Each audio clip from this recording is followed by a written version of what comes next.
Hello everyone, कैसे हो आप सब। Welcome back to my channel. मैं हूं गौरव काबरा और एक और कॉन्सेप्ट वीडियो लेकर के मैं आप सबके बीच में आया हूं। जी हाँ, आपको पता है हमारी कॉन्सेप्ट वीडियो की सीरीज चल रही है और उसी में हम लोग एक और नया कॉन्सेप्ट आप सबके सामने लेकर के आ रहे हैं। आज ये कॉन्सेप्ट वीडियो भी क्वांट से है, CFA लेवल 1 में, एंड ये बेस फॉर्मूला से रिलेटेड है। Base formula is such a pen.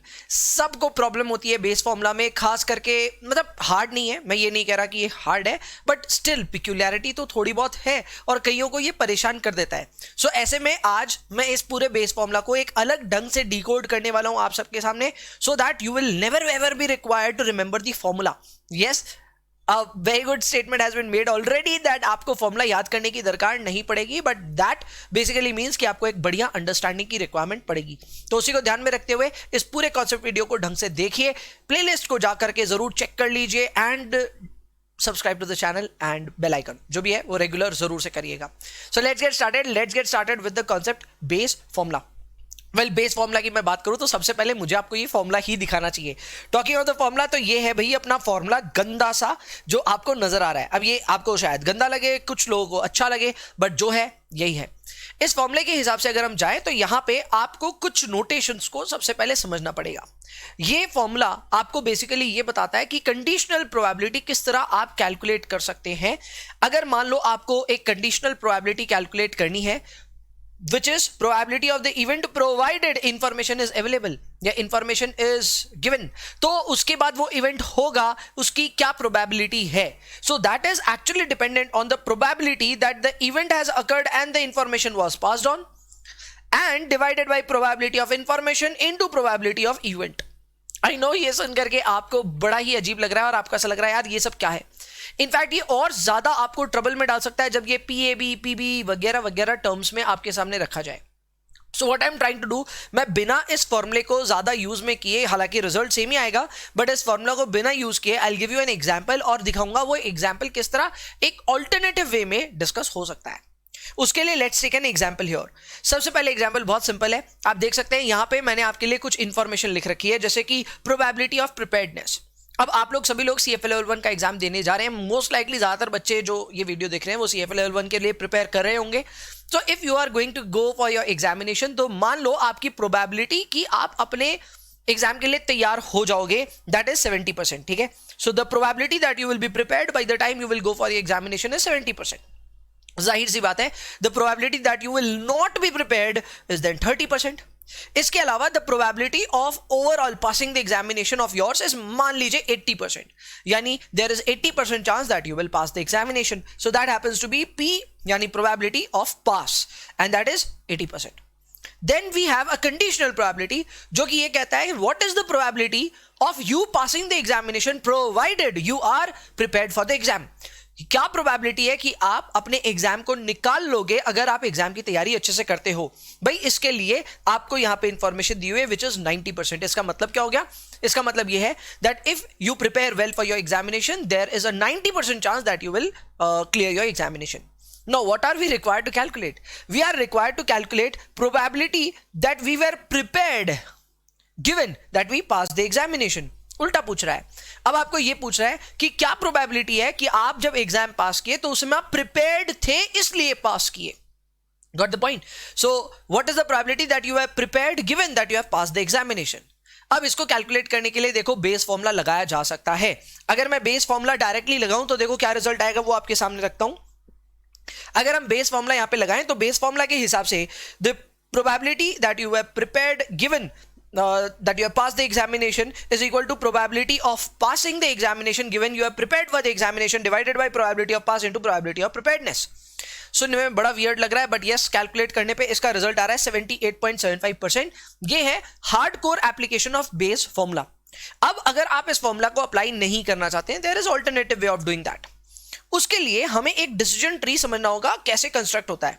Now decision tree को लेकर के एकदम भी कंसर्न मत होइए, ये लेवल 1 के सिलेबस में इंट्रोड्यूस्ड कम से कम है, तो ऐसे में डिसीजन ट्री एनीवेज आपको आगे जाकर के सीखना ही होगा। सो यहां पे ही सीख लीजिए कि ये बनता कैसे है। Well, decision tree basically depend करता है कि आप किस पोजीशन पे और वहां से आपके पास क्या क्या रास्ते हैं। सो ऑब्वियसली अगर आप यहां पे एग्जाम के लिए तैयारी कर रहे हो तो there are only 2 possibilities. One, that you will be prepared for your examination, 2 that you will not be prepared for your examination। Since already सवाल में बोला हुआ है that there is a 70% probability that you will be prepared for your examination, तो मैंने ऊपर वाली leg में 70% लिख दिया है. This 70% is denoting probability of the upper leg. वैसे ही हमारी एक डाउनसाइड लेग है और ये डाउनसाइड लेग कहती है कि what is the probability that we are going to go into our examination not so well prepared. हम एग्जाम में जाएंगे लेकिन तैयारी नहीं करके जाएंगे. उसकी क्या प्रोबेबिलिटी है? तो उसकी प्रोबेबिलिटी है मान लीजिए 30% that we will not be prepared. But दोनों ही सिचुएशन से आप पास या फेल हो सकते हो.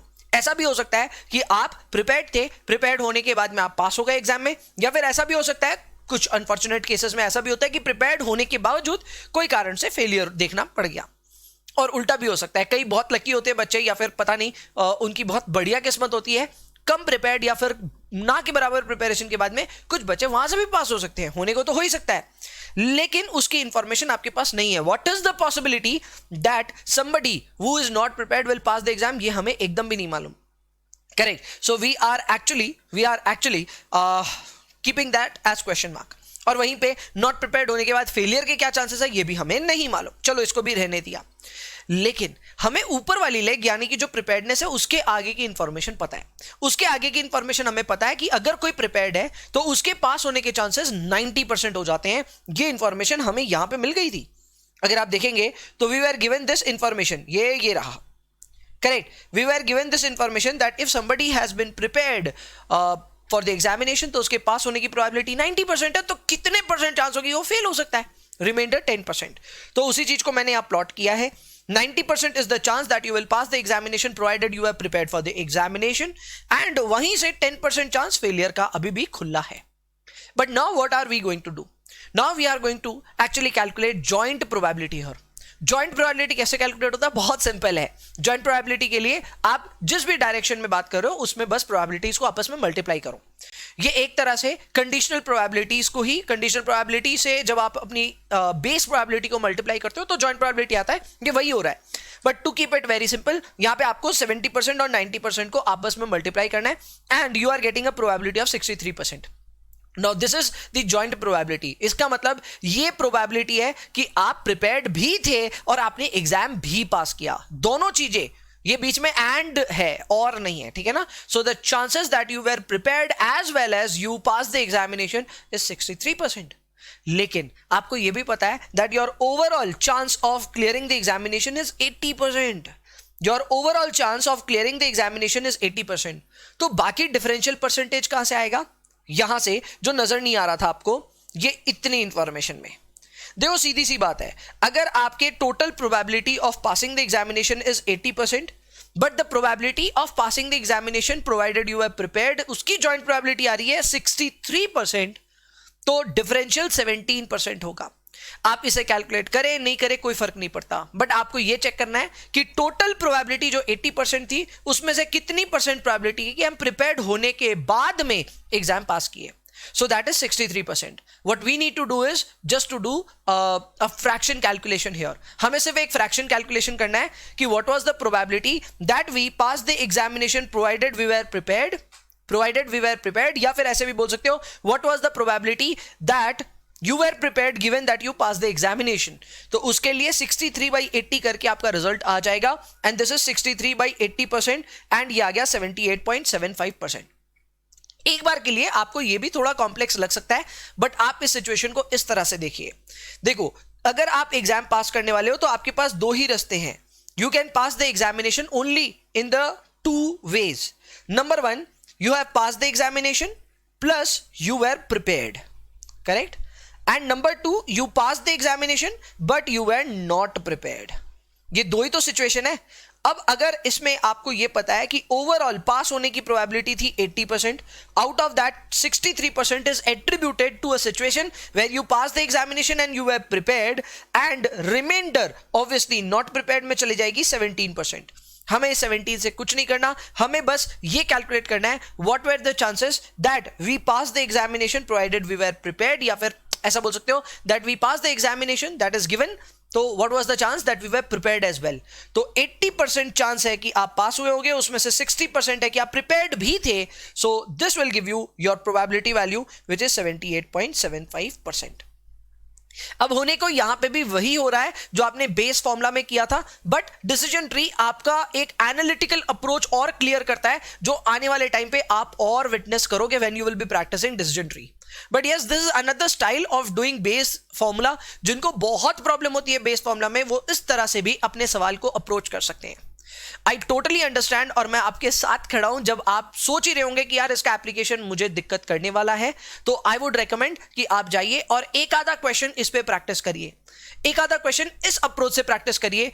I am sure about it कि आपको ये वाला अप्रोच काफी ज्यादा आसान लगेगा और एप्लीकेशन करने में भी मजा आएगा। नॉनदलेस, आपको जो भी लगता है इस वीडियो के बारे में, इस कॉन्सेप्ट वीडियो के बारे में, जरूर से कमेंट में बता दीजिएगा, सो दैट इसके फॉलोअप वीडियोस अगर बनाने की जरूरत हुई तो हम बनाएंगे जरूर।